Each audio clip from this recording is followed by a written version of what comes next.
Welcome to Musings on Monday. I'm Amanda Hawking, and this is Sawyer. On Monday, I like to take time to review and muse on some of the books that I've read lately. I've been kind of had a mini hiatus the past 2 weeks because last week I was just busy and didn't get a lot of reading done. And the week before that, when I did read a good book, which I'll talk to about in a minute, I had really bad allergies. I just couldn't record. I was sneezing like every 3 seconds. It was brutal. But yeah, I'm better now. The book I read 2 weeks ago was called These Violent Delights by Chloe Gong, and it is the first book, and I think what is a duology, and it's a retelling of Shakespeare's Romeo and Juliet, but it's set in 1920 Shanghai. It is very good. I liked it a lot. I highly recommend it. It was very gritty and atmospheric, and it was really evocative. I would definitely recommend it. The second book I have not read yet, because it's not out yet, and it's called Our Violent Ends, and it will be out later this year. So that's Chloe Gong's These Violent Delights. But this week I read an ebook, so I don't have a physical copy, but I do have the ebook. The book I read was Once Upon a Marquess by Courtney Milan. Now, Courtney Milan is somebody who's wanted to read her books for a while. I've had them on my TBR, but for some reason I'm always I don't know, reading something else first. It's just always the way it is. But this weekend she posted that the third book in the series is going to be coming out soon, and so it sounded intriguing, and I thought I would check it out. So the book is a historical romance set in 1860s London, and I've really liked it. Honestly, I loved it so much. It's been a while since I read just like a straight romance, and not just straight people, but it was just romance. Usually there's some monsters or murders or some people getting killed or having to kill somebody or something. But it's a very kind of Jane Austen light romance, and I loved it. I loved both the leads.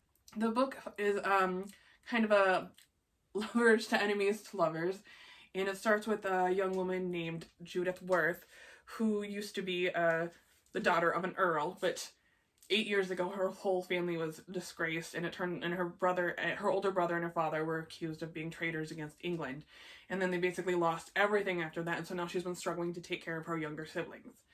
Well, also in this whole mess is her brother's best friend, Christian.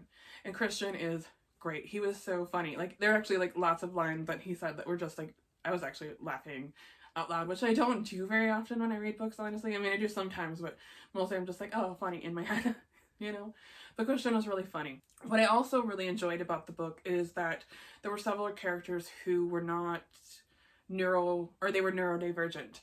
And so it was interesting to kind of see them played, and Christian has his own bag of things, including that has some neurodivergency, and it was really I've never read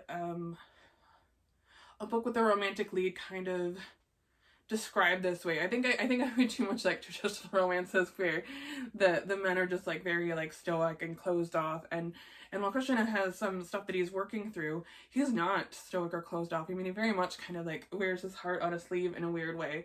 And so that was a lot of fun to read, to just see someone just kind of be there. Also, I just feel that he and Loki from the Troll Trilogy could be best friends. So yeah, I just really got a kick out of him. But Judith was fabulous, and Judith's family was fabulous. I loved her siblings.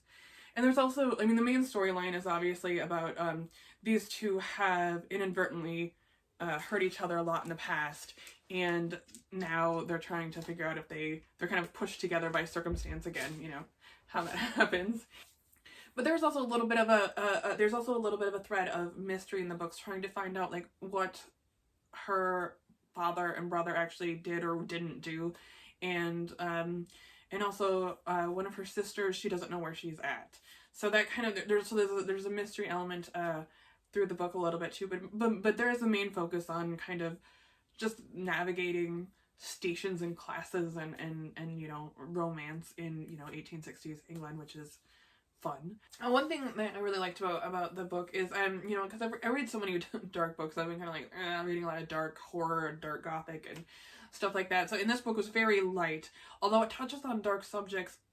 It talks about her. There's trauma involved in Judith and Christian's lives and kind of everyone's lives, but it's talked about in a way that's not traumatic, if that makes sense. It doesn't make light of it. It's handled sensitively, but it doesn't make the book super heavy at the same time. It's still like, you know, about, it's still just a nice light romance, even with that in there. So I thought the issues that it tackled, it handled well, and that it was still, this book was still kind of a nice breezy book. And it's hard to find a combo of both of those things, because usually you kind of get one or the other, and so it was nice to see them handled in a way that you got both. I also know from looking at the other books that there's even more diversity as the series goes on, and I think that Courtney Milan is an author of color, so it's nice to have that diversity there. Like as I said earlier, like I found out about it because it was part of a series, but I think I have not read the other books yet. But I've looked at them and I've got them. I've ordered them, and they seem to be following like other members of Judith and Christian's family and their life. So I'm excited to read them, because it was just honestly just a really fun. Like, I mean, if you like just a nice quick Jane Austen Sunday read, this is the perfect book, because that's exactly what I did, and it was perfect. It was just chill and read this. This is the first book in the Worth saga by Courtney Milan. And I think there's 3 other books and 2 novellas or something like that. And I do think, based on what I was reading, that you can read them out of order, but based on the fact that I think you'll kind of be spoiled for other bets, and like, I think it makes sense to read them in order. And the first book was great, so like, I don't know if you would want to skip it. I'll be sure to leave links so you can find out more about Courtney Milan, her books, and the rest of the Worth saga. So thank you again for watching, and until next time, be safe, be kind, and happy reading.